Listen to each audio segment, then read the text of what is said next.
Good morning, Molly. Good morning, Phil. Good morning. Good morning. Okay, we're good. So far away. Calling this meeting to order. I want to start by thanking Molly for her service over the past 3 years.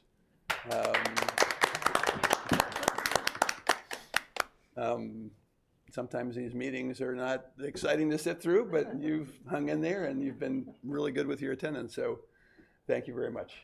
And Been a maybe we'll see you in the audience in the good future. day. I'll come and harass y'all. There you go. Heckle. Oh, no. We definitely need some harassment. Okay, so the first item on the agenda, first of all, let me just say that the agenda has changed as of yesterday afternoon. The items 2 and 3 are being postponed, I presume, until the March meeting. And that's mainly because the council is going to have a work session on advisory bodies coming up on December 17th. And so Alan very astutely decided that it would be best to wait until after that to go through these procedural items. So they will be postponed until the March meeting. There are a couple calendars for us to consider. So I'd like to replace one of them with a discussion of the calendar that should not take a whole lot of time based on discussion in the last meeting. But that's what we'll slot in there instead of the procedural items. Phil, Yes. let me just say, I could come to the March meeting until a replacement for my seat is. Oh, good. Okay. Okay, that would be helpful. Thank you, Molly. Okay. So we have 2 sets of minutes to take a look at, and you should have them in front of you.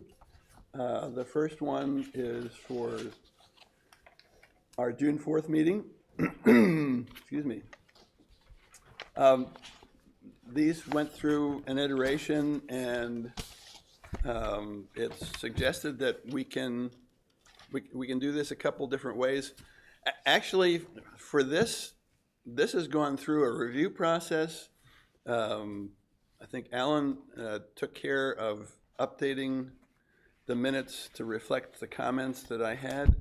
I'm okay with the comments. So if you've had a chance to review the June 4th minutes, the revised minutes, which I believe is before you, then I'll take a motion to accept those minutes.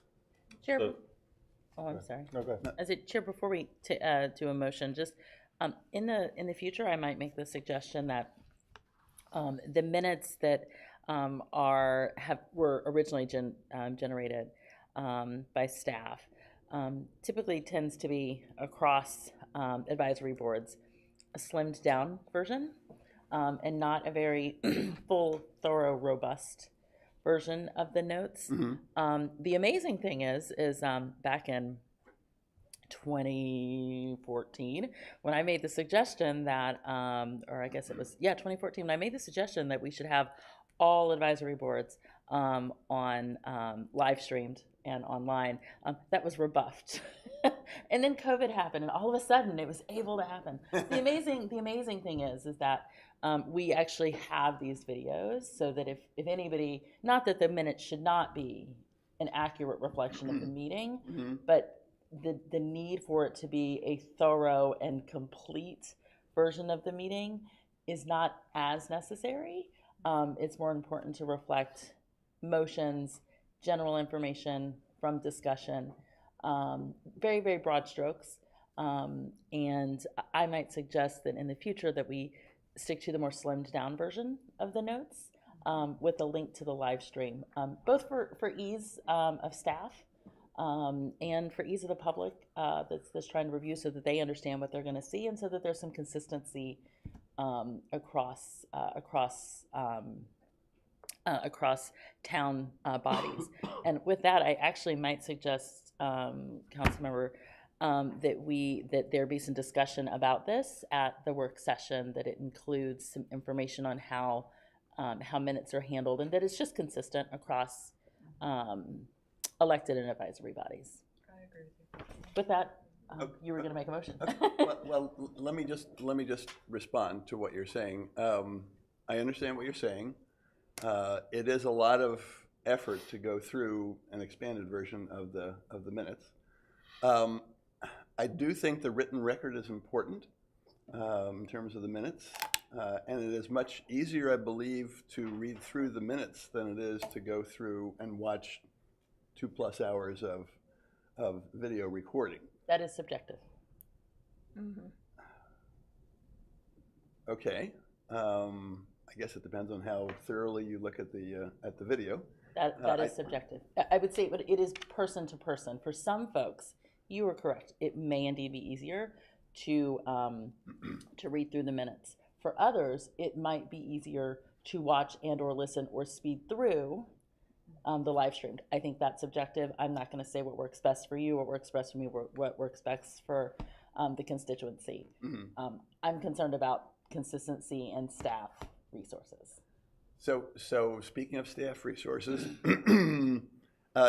when the Housing Advisory Board was first set up, I remember talking to the then Housing Program Manager about becoming the chair of this body, and he said, no problem, we'll take care of setting up the agenda, and we'll take care of the minutes and so forth. And they were, Nora Sandu, I believe, did the minutes afterwards, and then when she left, Michael Linsenmeyer did them. I think there's something to be said. I think maybe it's a more efficient use of staff if there is a subject matter expert or someone like the staff liaison who is in charge of putting together the minutes. And I know that it might be a burden on the staff, but I have a feeling that maybe the richness of the discussion might be reflected a little bit better if there's a subject matter expert involved. So that's just my humble opinion. Okay. That is not, to be clear, what happens on the planning board. That's the only board I can specifically speak to. I do not believe that is what happens at other staff and other advisory boards. So I think, again, for this matter, I would absolutely encourage council to come up with a consistent guidelines for board and staff to follow. Again, just so the public knows what is expected as they are trying to understand what has happened in a meeting and decide which way works best for them to consume. By the way, I found in going through the minutes from the last couple of sessions that it is sometimes difficult to tell who is speaking. In other words, it could, there are a couple instances where it was misidentified. It would, I was noted as speaking and was really Rhett, or Elena was speaking and it was thought to be someone else. And it's not always clear because the camera is not always focused in on the person who's speaking. It's usually mostly the person that's at the podium.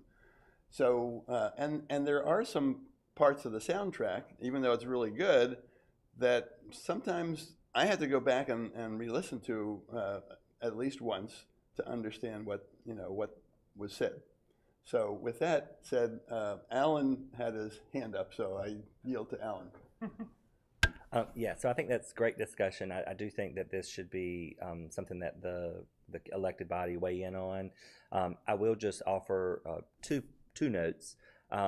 Back in March of this year, the clerk's office pulled the minutes into our office. Previously, the staff liaisons to each of those boards had been doing the minutes for that consistency in the record keeping.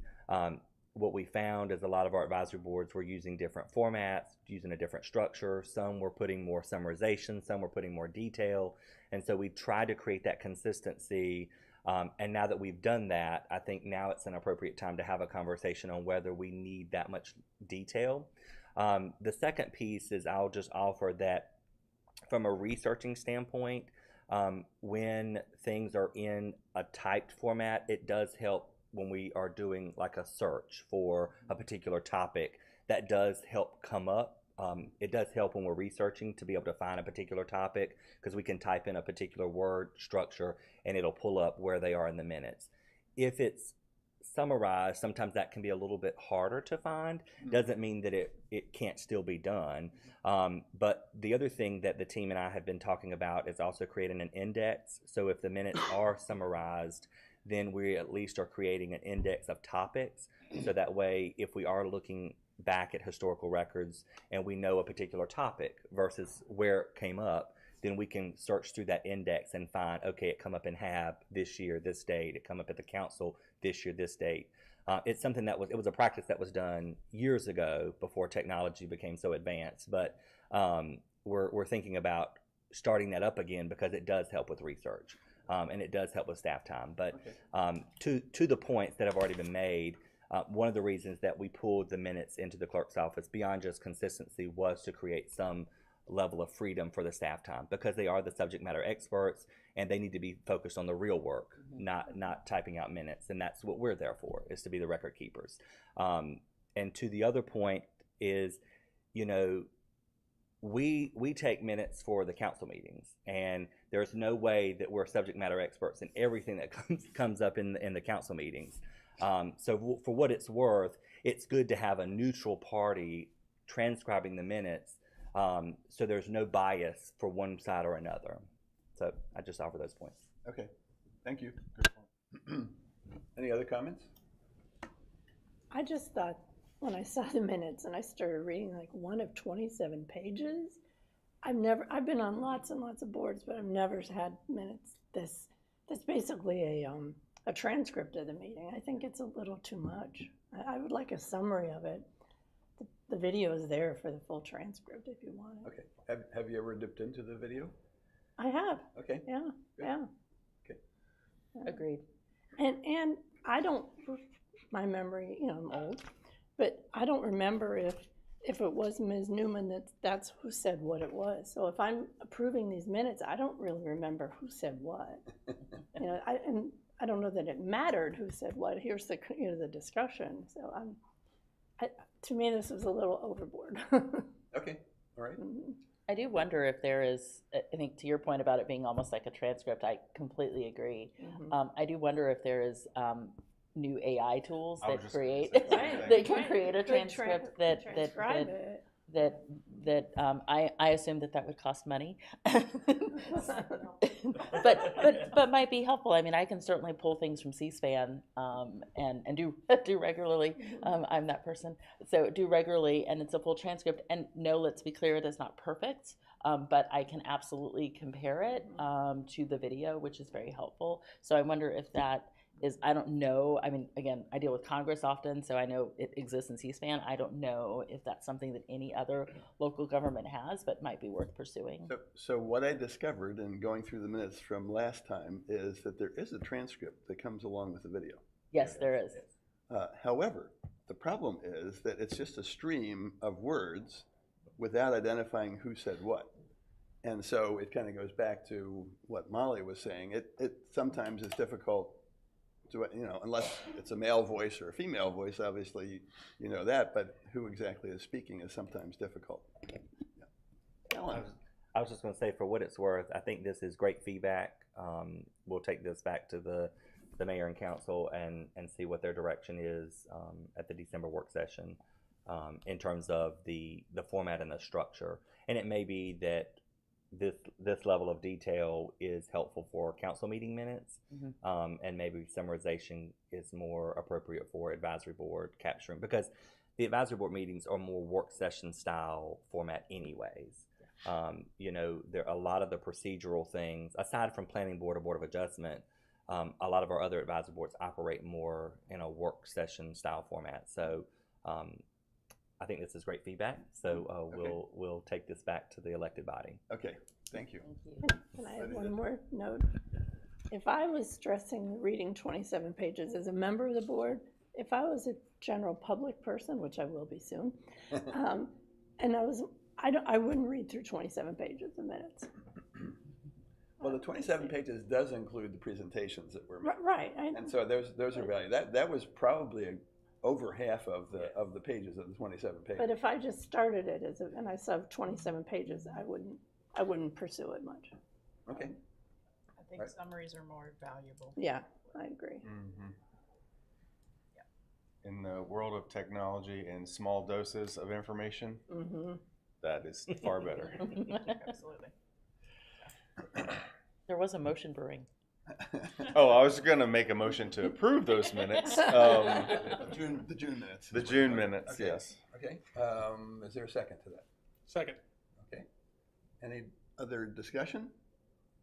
All those in favor and voting? Aye. Aye. Okay, all those opposed?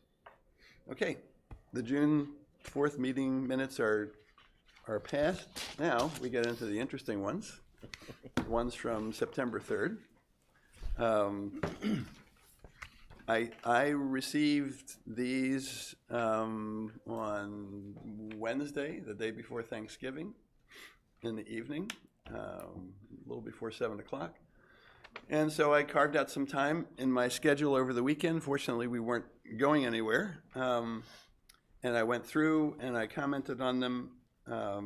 I honestly thought we had some really good discussion at the last meeting.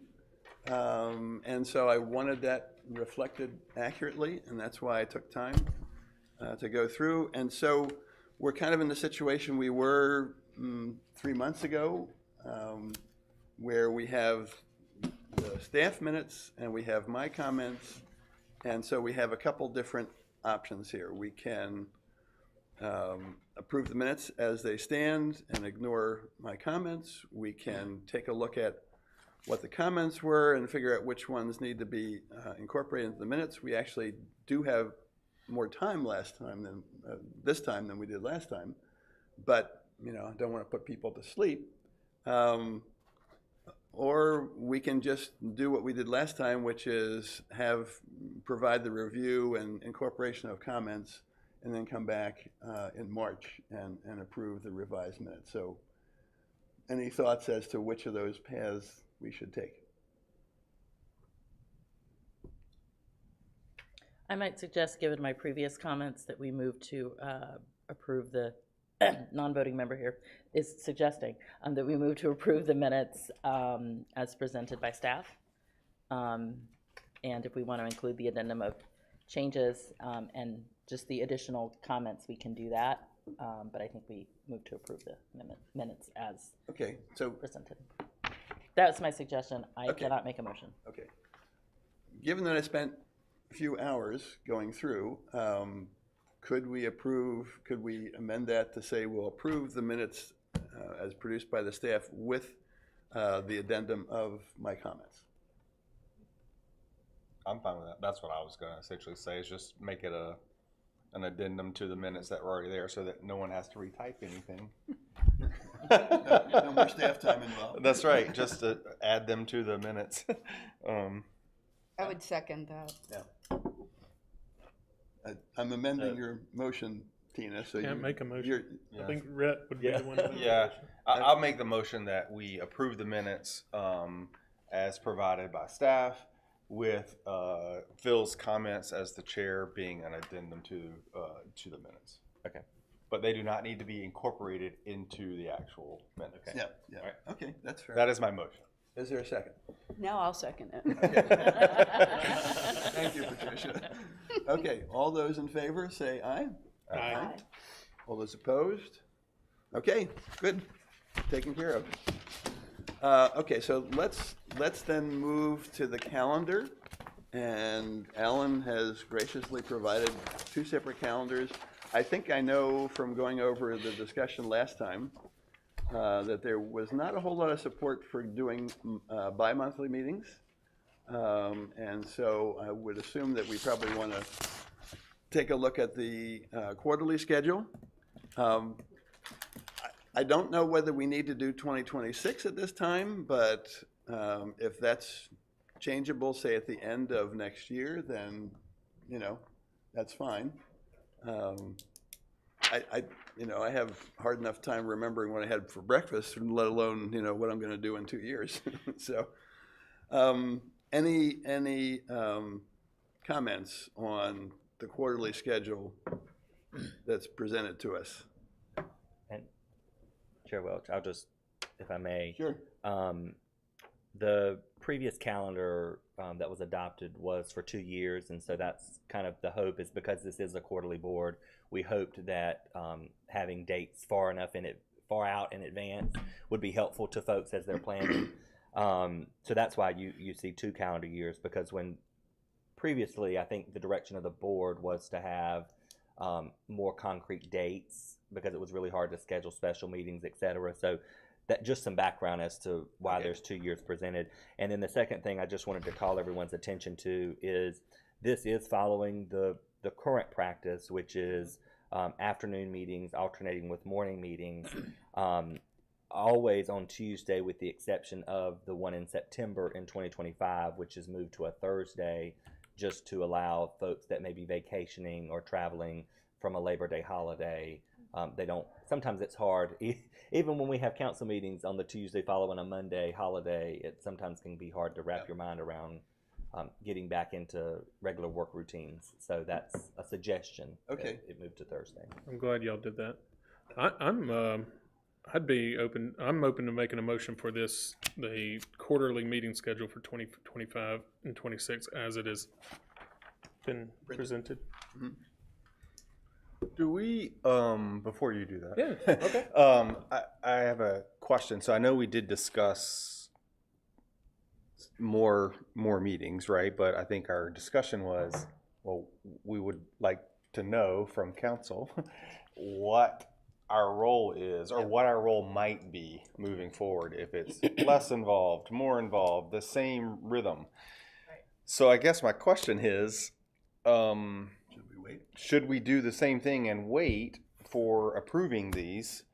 Because my inclination is maybe more meetings are better, and you can just cancel them if there's, you know, a space in between. That's my thought. Not that I want to have more meetings. If there is some indication by council that we want you to be more involved in X, Y, and Z, whatever X, Y, and Z is, then we may need more meetings than we would on a quarterly. So I guess, not to delay everything to our next meeting, but it seems like that might be our best bet. And that's where I recall the conversation ending, and I deeply appreciate, Alan, that you like, I see the incorporations, I see our discussion around, can we please have concrete dates, and going out into 2026, I am firmly appreciative of this, and I see that the effort that you have done to ensure that our feedback has been incorporated, and also providing 2 sets of dates, which I think is completely reflective of the conversation we had of what is the role going forward. And we had some thoughts that are, thank you, Phil, nicely laid out here. We had some thoughts, but we're ultimately needing recommendations from council, or at least their desires from council. So I think I'm in agreement of holding. So there is one issue with doing that, is we need to have a date for our next meeting. We'll have that December 18th. I'm sorry? No, Next meeting. I just didn't hear what you said. We'll have that December 18th. Council's going to meet on the 17th, so we should have some guidance on we should have guidance after that meeting. But I think Phil's saying we don't have anything on our calendar, so then we wouldn't have a meeting, because we need to vote on a meeting schedule, is what he's saying. Yeah. So could we, in deference to you, Jacob, could we just approve the 2025 meeting schedule for now, with the idea that we may have to revisit it next time based on what happens on December 17th? So it might be helpful to, as you know, Jacob's motion is to adopt the quarterly meeting schedule, and then, because based on the direction given by the elected body in December, it's likely going to change regardless. So, at least with this quarterly schedule in March, if there needs to be amendments, then that can be considered as an amended calendar at that time. Okay. But at least this sets a date for 2025, if it is needed. I don't know the direction of the elected body, and so just like with any of our boards, depending on their direction, this calendar may may not look anything like this. You know, it just So if depends we can on. amend it in March, then that's fine. Then we can Yeah. just stick with the original motion. And Yeah. we'd want to wait till March, though? I think that That's was gonna be my question. Do we, That's gonna be my follow-up question. do we want to wait until March, or would No, February I'm be? not saying wait until March. I'm saying vote now. No, but if we vote now and we're leaning towards quarterly, that would be March 4th versus the February. Right. I would put forward is that, I mean, the other option is meeting February 4th, and that, you know, if we went to a bi-monthly, wouldn't this board meet at least quarterly, Yeah. regardless, right? I mean, we're gonna meet quarterly. I don't know, I think that, is there enough to report on between now and March 4th, or between now and February 4th, to Yes. have a meeting on February 4th? Yeah, we are moving 2 things off the calendar today. Right, would that be worth, it's more of, I guess, a staff capacity question of, given that what may come down, is there enough time to prepare and have things ready by either February or the March meeting? Which one is better? That's where I was going with that. So I'm maybe sorry. we should ask. Long way around. That's a good question. Maybe we should ask Marla to weigh in on this, whether, you know, what sort of preference the staff would have. Staff would prefer the quarterly meeting starting in March. Okay. There we go. That's what I was. Is it possible for us to have a work session Yeah, we can call a in special meeting. February to talk about what the council really wants and what we're gonna do and who we're gonna be? I think that would be ideal. And then the staff doesn't have to worry about preparing all of the documents, but we can just sit down and say, okay, this is who we are, what we wanna do. And then we can get ourselves together for the next meeting in March, right? That's not a bad idea. I like that. So I'll just offer one of the things, and I apologize for not sharing this. One of the things, as we prepared for the work session in December, Ashley, the deputy town clerk, and myself met with staff liaisons and the chair and vice chair of each advisory board to talk through any sort of suggestions, changes, thoughts as we prepared for the December work session.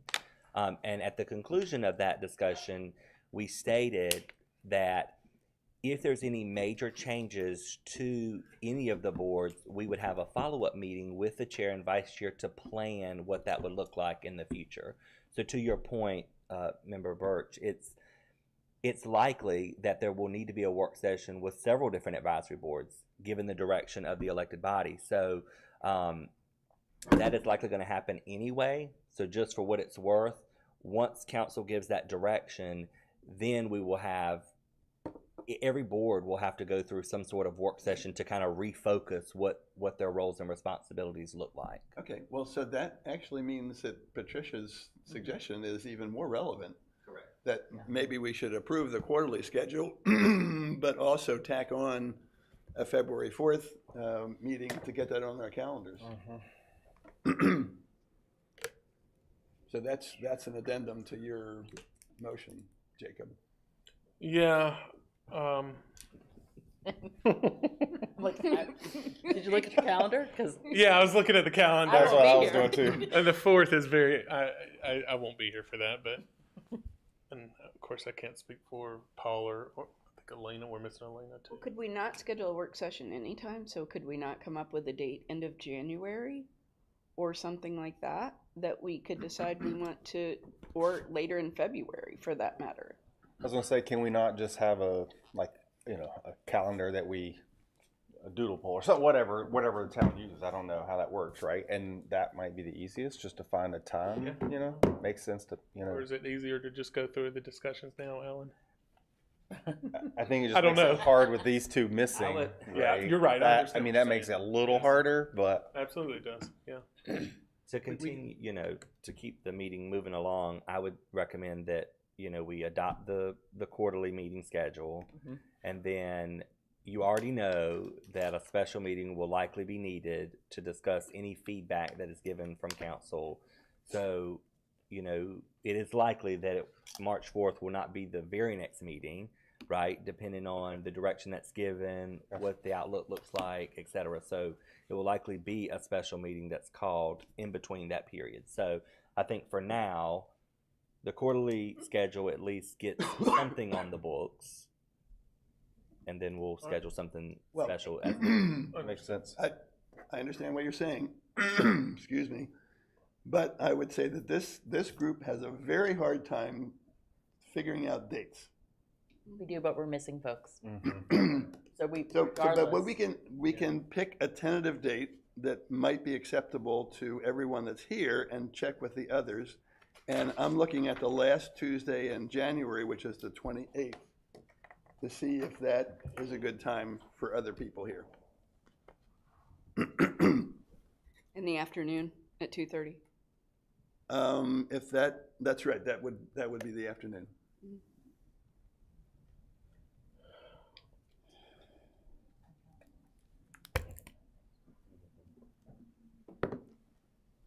And we may have different representatives from the planning board and the council at that point. Is that true? It's possible, but I would say that it's likely that the folks that are seated here will, right. So we would not want the new people participating in the workshop. Well, I wasn't saying that. I was just saying that. Well, maybe it'd be Well, both. Maybe it'd be both. Yeah. That's possible. I mean, yeah. It is also possible, y'all, that you could use the March 4th date to have that as part of the discussion, to have a work session as Yes. part of that with the new recommendations. So instead of trying to find a new date, use the date we already have scheduled here. And, you know, just schedule a work session as part of that. I'm in agreement with that. Yeah, So unfortunately. are you that- suggesting like a longer meeting? Yeah, okay, got it.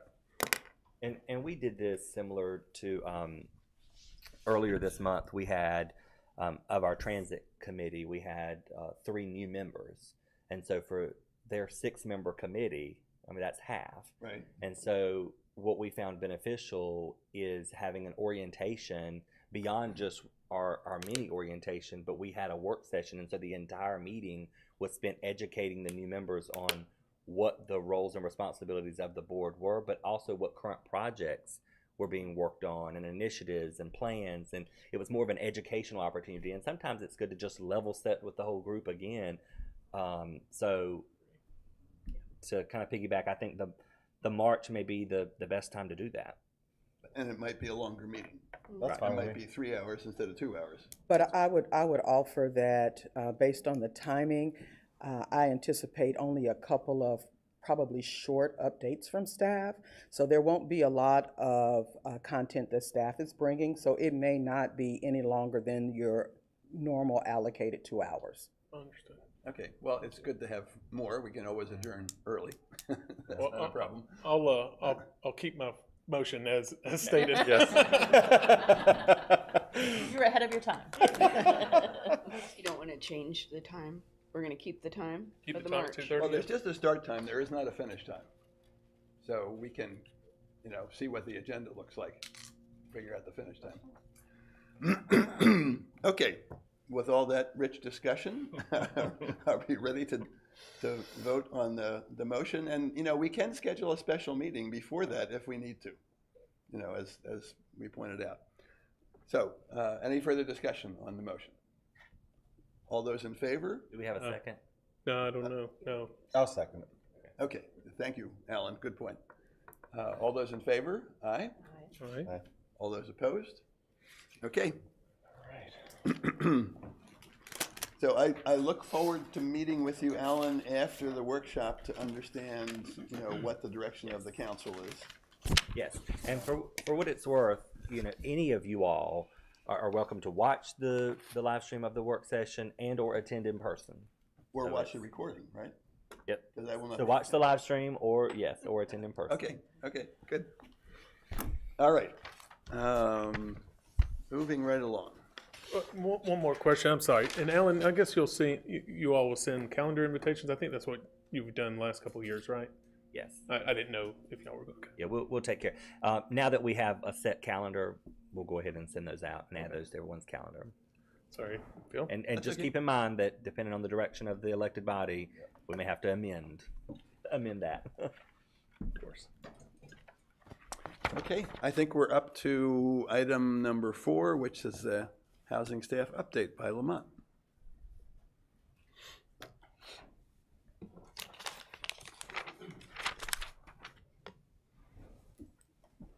Should be it.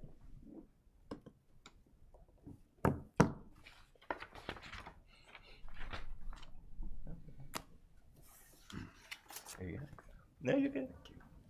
Well, good morning, everyone. Once again, Lamont Taylor, Housing Programs Manager in Community Development and Neighborhood Connections. I've got just a brief slide deck for you today to just give you an update on our work to date this year. First up is affordable units committed through rezoning. And of course, this includes both pre and post policy incentive zoning policy adoption. And so you can see the numbers here on the slide. In 23-24, 22 committed units, 91% of which are rental, and the balance 9% ownership. Could I just make a comment? Sure. I appreciate the number of approved. What would be really helpful,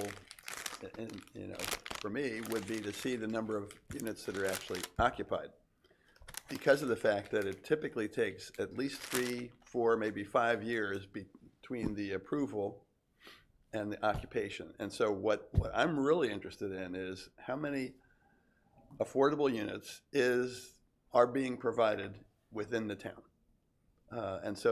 And I think, I'm not intimately familiar with the process, but I think that there is a certificate of occupancy kind of that would be sign off. correct. Yes. And so I think the date at when that is issued would be, in my mind, when, they could be occupied, they're finished, right? That's an accurate assumption. Okay. And again, as I've shared with you before, the construction timeline for rental is about 18 months, a little bit less for home ownership units. So I guess it would be obvious that units in 23-24 would not be occupied, and possibly 22-23, but we are happy to look up COs for the other committed units, but I don't have that handy. Okay. Hey, Could I also add, however, that on the affordable housing dashboard, the one that's produced by the planning department, it shows approved, under construction, and completed. And so with those completions, then I think we could extrapolate that those completions are COs, but we can confirm that. But all of that data is in that dashboard that is updated by the planning department quarterly. So it's easy to get that and present that to the board. Yes, and that's on our website as well. So there's a direct link on our page to both that one as well as the data dashboard that's being produced by HRNA. And I think there was a question previously about housing cost burden. That is on that dashboard by HRNA. So that one is called the Housing Data Dashboard. So we have the data there that we can provide. And I'll add that dashboard is available on our website now. It was not in September, but it is now. Thank you. And it has its own, we can call it a microsite. So URL? it's got its own page. Does that, Lamont, do you recall, I may have asked this question before, does it also include the total number of units, not total number of affordable units constructed, the total number of actual units constructed? I believe it does. Yes, the Housing Data Dashboard does. It does. So the town produced, there are two dashboards. They both do. So one is town produced and the other is the one produced by HRNA. Okay. And they The one both, produced by the town shows total units. Got it. Yes. HRNA pulls other data, primarily census data and the like, but the one produced by the planning department shows total units and the affordable units. Perfect, cool. yes. So just an update on our Apex Cares Housing Rehabilitation Program. Had a couple of kinks in our process. changing the program from a grant program to a loan program has caused us to have to, because it's a mortgage, there has to be a closing, there has to be a deed of trust, there has to be a loan agreement. And so we are working with an attorney right now to create those documents because we don't have them for the town because our program has changed. So those legal documents are under draft. By way of another update, Rebuilding Together of the Triangle is under contract for the program. And we have developed a communication plan, and we anticipate the hard launch of the program in January. When did that move from grant to mortgage? In June, with the program policy revision updates. Is it a repayable loan? It is, so it's forgivable, and of course repayable if loan terms are not met, yeah. Mhm. I was gonna ask is, do you remember what the loan term is? It's it 10 years? for our substantial rehab program, it's 10 years. Cool. And so the homeowner must reside in the home and can't sell it. And if they don't, then they pay us back. Okay. Mhm. And just a reminder, the caps have been increased from 20,000 to 40,000. Right. With 4 program components. What are the credit guidelines around that? There is no credit guideline. Okay. Other than affordability, Other than affordability, no credit. proven by, documentation of income. Obviously, we want someone to be current on their taxes. Right. Those kinds of things. And insurance, we want them to maintain more homeowner insurance. Thank you. But credit is not a consideration. So there are no rehabs being worked on at the moment? That is correct. That's too bad. Okay. But you expect that work will begin next month? That is our anticipated date. And again, we are working with an attorney to create loan documents. So the execution of the program is dependent, obviously, on having those documents in place. Okay, so what I'm hearing is that in the second half of this year, 2024, there was no rehab construction work going on by RTT. Is that correct? Under the current contract, that is correct. But you may recall that we had a previous contract with RTT or RBT, and so some of that construction work did occur during this fiscal year, but there are no new constructions with the new contract. We did an extension of the RTT contract pending changes that the council adopted in June, and then pending approval of RTT's new contract based on the council action in June.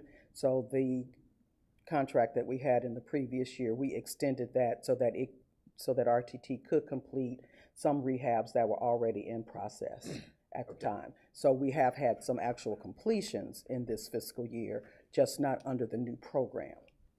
Okay, okay. Any idea how many were completed this year? We'll get that information. Well, actually, it's included in our report. Well, I remember 6. Yeah, 6 is the number. And I thought those were in the previous fiscal year. Those were for fiscal year 23-24. That's correct.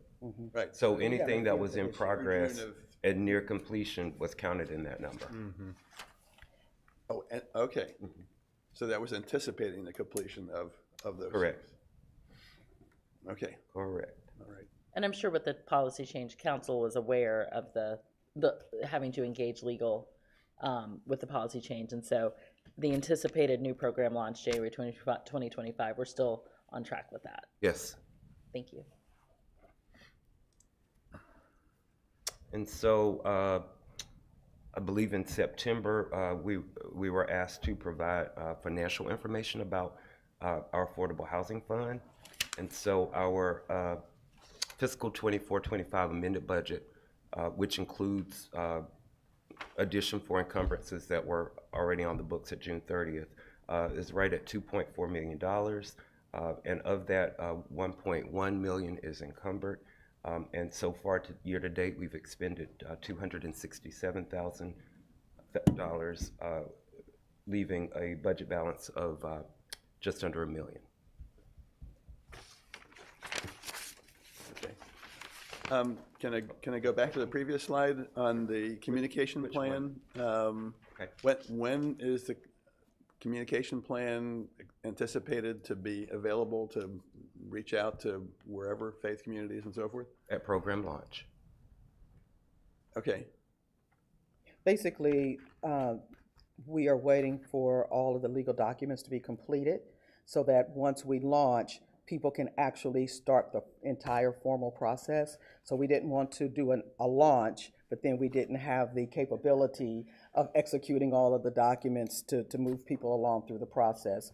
So as soon as we receive the final documents from legal counsel, then we'll be clear to do the launch. But we actually have the plan already developed by our communications department, and then we'll be able to go forward once those documents are in hand. okay. So can I suggest that once those documents are ready, that you communicate them to the members of the Housing Advisory Board so that we can get out through our channels that communication, whether pamphlets or whatever it is? Because I think we can help to get that information out. And we'd be happy for you to help. And again, as Marla mentioned, we don't want to create demand before we have the capacity to actually But deliver once a it's program. available, then- So it will include, the obvious information dissemination tools, Town's Facebook, Peak Fest, all of those Utility bill utility inserts. bills. We have some partnerships. We're building partnerships with some of our community partners to assist us as well. So we'll have both print and digital materials that we can share with the HAB Okay, for dissemination. great. Thank you. And then last up is our affordable housing plan update. As you may recall, we issued a request for proposals back in September. We did select Community Scale LLC to conduct the work of the housing plan update. And the contract is in routing for execution. We received 3 proposals, and Community Scale was by far the superior proposal, both in cost reasonableness as well as approach. And so it was a unanimous decision of the group to select them to do this work, which we expect to take about 6 months, beginning, as you can see on the slide, with an existing conditions assessment, and of course, extensive stakeholder and community engagement work. They actually have a subcontractor who will do that work, who is a subject matter expert and specialist in that work. They've done work in Apex, so that was an added benefit of the proposal we got. And then last, and certainly not least before the final plan production, is framework and strategy development. And there will be touch points throughout the 6 months for the HAB as well as other advocates in the community, the town council, to weigh in on that work. Any questions? Any questions from? This will likely be part of our March discussion. Yeah, that's That'd what be I a was great thinking. idea. Do you know who's on the list of stakeholders? Are the HAB members?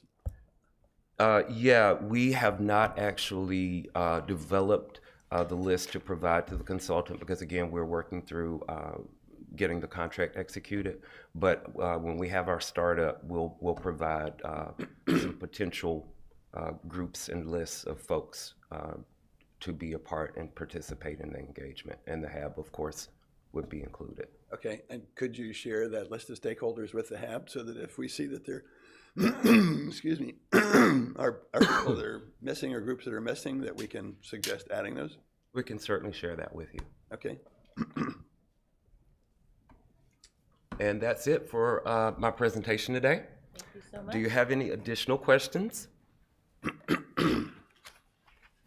So again, I want to just make sure we will have a kind of a startup for the Affordable Housing Plan update where we'll really delve into sort of the beginnings of what the plan might look like. providing that stakeholder list as well. And again, I want to just mention that there will be numerous opportunities over the next 6 months. We really focus this time on extensive stakeholder engagement to include all sectors of the community here, including folks with lived experience, possibly even folks who live in our public housing community, anyone experiencing homelessness. So there will be a very robust exercise in that. So we look forward to your participation and work to create the final plan. Thank you so much. Thank you very much. Oh, another question? So a couple of questions, and I apologize if this sounds a little redundant, but any news on the Abbey Spring development on filling the gap? Have you had any communication with Evergreen Construction? Yes, we have had communication with Evergreen Construction. There is still a funding challenge. And at this point, Evergreen Construction is considering additional options for financing the project, which may include application for 2025 tax credits during the tax credit cycle, either a 9% or 4%, and they will bring back a proposal to both Wake County as well as the town at that time. So they're reapplying for the tax credits? That is what was shared with the town. Wow. Okay. That's too bad. I mean, they had them awarded at one point, and now they're going to go through the whole process again. It's got to cost them money in terms of options and so forth. So that's disappointing, honestly. But because I know we need those senior affordable apartments, you know, and it's a great location. So that's too bad. Any news on the Tingen residential development that's just south of the Apex Elementary School? I don't have any updates on that one. Tension? Tingen Road, yeah. I can give you an update on it. Okay, good. I was hoping. We are under contract to purchase that property undeveloped, and so we will be closing on that before the end of the year. It is in final phases of approval, and then we will be taking that project over. Okay, just to be clear, that's Habitat Wake is doing that. Habitat Wake, For the sorry. public. Yeah, Not the that's a- Housing Advisory Board, but Habitat Wake. But if you guys want to take it over, let me know. Well, we'll be at the home dedication. How about that? I need some infrastructure help, so whatever. Well, that's great news because that's been on the agenda for a while. So it's really, really good to hear that update that it's gonna happen. Breaking news right here, the AJP. Right. Thank you. Put that in the minutes.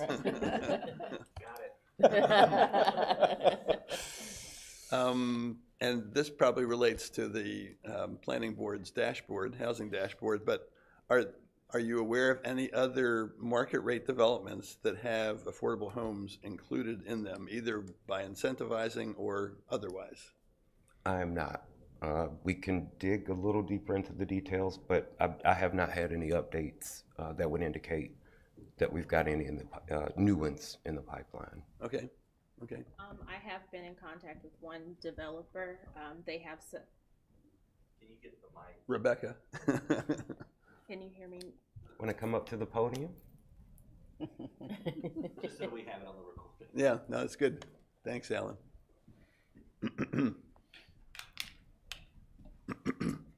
Hello.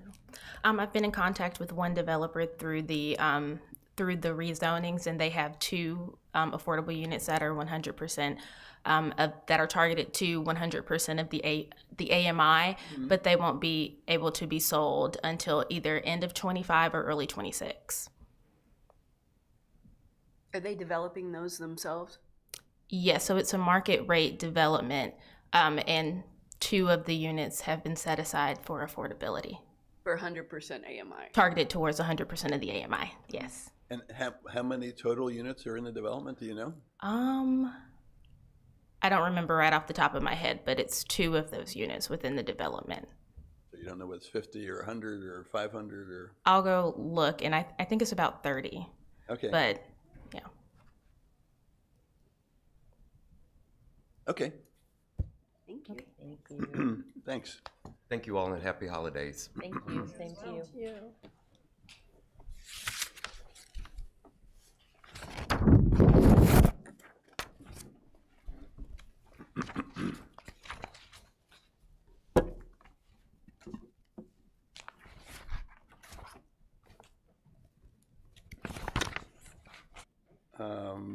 on the annual housing report. Rhett asked about the $4 million gap in Evergreen construction funding for Abbey Spring. And you wanted to know how much the $4 million was out of the total funding for the project. Did you get any feedback from Lamont of this meeting? Which we have made some progress in that arena. We'll definitely opportunities for have engagement now. Add a financial. Don't give this consultant some time. To engage us as soon as you know. I know that you're going to have a motion or a meeting. Engage us as soon as you know. I know that you're going to have a motion or a meeting or something. yes, Is that where we are? Can you give us an idea of where we are in chair remarks? that was 2. Okay. So we have. But these are items. Let me just say that I was not diligent about looking into that beforehand, but that's what I put. I did suggest that. I did want that. But I believe that the published, because I think there may have been some mistakes in there, and during that work session. New folks on the board from they're receiving from appreciate that there was an acknowledgement. Appreciate that there was an acknowledgement. So thank you. So thank you. Your statement. That might Statement. be part of the process. Mhm. We're in part of the process. Mhm. It's basically my own ideas about Advisory body board. I think we're struggling. It's kind of like the team building process. You go through the storming. Thank you all. Thanks.